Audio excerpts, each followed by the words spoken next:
টানটানা আমাদের মোমো চলে আসছে। এই যে গরম গরম মোমো। আর আমার হাজব্যান্ড হলো পেঁপের জুস খাবে। এখন আমরা গরম গরম মোমোস খাবো। খাও, খায় দেখো কেমন।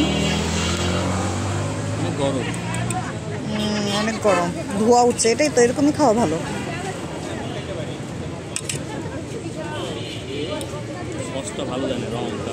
এটা নয়, এই যে পাশের দেখো, যে পুদিনা পাতা, টমেটো আর এই যেখানে মিউনিস দিয়েছে। একটু ঠান্ডা হোক, গরম অনেক, প্রচুর গরম। এত গরম খাওয়া যাবে না। গরম না কেমন, এমনি খেতে কেমন? ভালো, মোটামুটি। চিকেনের মারে বানাতে হবে। ভালো লাগে, পাশে বানায়।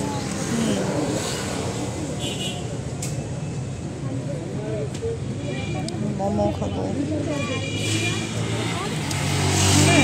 আগারগাঁও প্যারিস ভবনের অপোজিটে দোকানটা। শীতের সময় গরম গরম মোমোস খেতে ভালোই লাগে।